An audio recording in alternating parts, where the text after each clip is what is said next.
मैंने 13 साल की लड़की के पिता से शादी कर ली, जिसके बाद सब बदल गया। मैंने शादी न करने की कसम खाई थी। मैं पहली बार सुनील से तब मिली थी जब वह एक स्टोर में सैनिटरी पैड खरीदने के लिए संघर्ष कर रहा था। इस दौरान मैंने उसे एक सही सैनिटरी पैड चुनने में मदद की थी। मैं बहुत ज़्यादा परेशान लग रहा था। इस दौरान उसने मुझे बताया कि उसके हाल ही में उसने अपनी पत्नी को खो दिया है। उसकी एक 13 साल की बेटी है जिसके लिए उसे जीना है।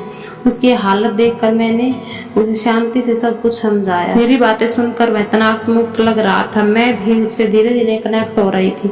सच कहूँ तो सुनील के साथ वो दिन और आज का दिन, हम दोनों को साथ में 3 साल हो गए।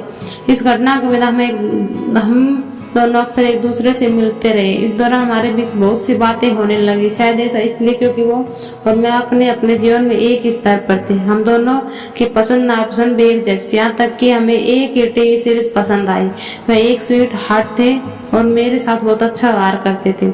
मैं खुद भी अविवाहित थी। मैंने कभी भी शादी नहीं करने की कसम खाई थी, जिसकी वजह से मेरी उम्र निकल गई थी। लेकिन ऐसा लगता था कि 35 साल की उम्र में भी प्यार मेरे दिल के दरवाजे पर दस्तक दे रहा। सुनील और मैं एक दूसरे के साथ अच्छा समय बिता रहे थे। इसी बीच हमें एहसास हुआ कि हम एक दूसरे से प्यार करते हैं। शायद ऐसा इसलिए भी क्योंकि हम दोनों को साथ में 1 साल बीत गया था। यह समय वास्तव हमारे लिए विशेष था। अपनी पत्नी के मरने के बाद वापस से प्यार पाना उसके लिए बहुत बड़ी बात थी। मेरे लिए भी यह कुछ कम रोमांचक नहीं था। उसके साथ मैं अपनी जिंदगी में आगे बढ़ रही थी। मैं आपसे छिपाना नहीं चाहती, रात के खाने के दौरान मैं कई बार उसकी बेटी से भी मिली। मैं बिल्कुल भी दोस्ताना नहीं थी, हालांकि मुझे उससे इस तरह के व्यवहार की उम्मीद थी। ऐसा इसलिए क्योंकि वह एक किशोर लड़की थी। मैं उसके साथ शांत रहना चाहती थी। ऐसा इसलिए भी क्योंकि वह एक संवेदनशील स्थिति थी जिसे मैं किसी भी कीमत पर खराब नहीं करना चाहती थी। मैंने और सुनील ने अपनी शादी के बारे में घर बताया। इस दौरान सुनील की बेटी बेहद परेशान थी। कुछ दिनों तक उसने हमसे बात भी नहीं की, लेकिन सुनील ने यह सब संभालने की पूरी कोशिश की। हमने उसे कुछ समय देने का फैसला किया, लेकिन इसके बाद भी वह हमारे साथ डिनर और गेट टुगेदर पर आने के लिए मना करती रही।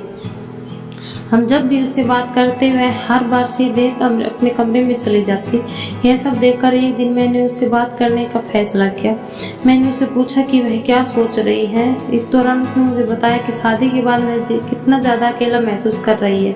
वह डर गई है उसके पिता उसकी माँ को भूल जाएंगे। मैं उसकी आंखों में आंसू देख सकती थी, लेकिन मैंने उसका हाथ पकड़ उसे विश्वास दिलाया कि उसके पिता उसकी माँ को कभी नहीं भूल सकते।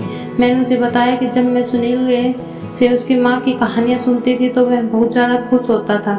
मैं अपनी बेटी और अपनी प्यारी दिव्यांग पत्नी के बारे में ही बात करता था। यह सब सुनकर वह खुश होने लगी थी।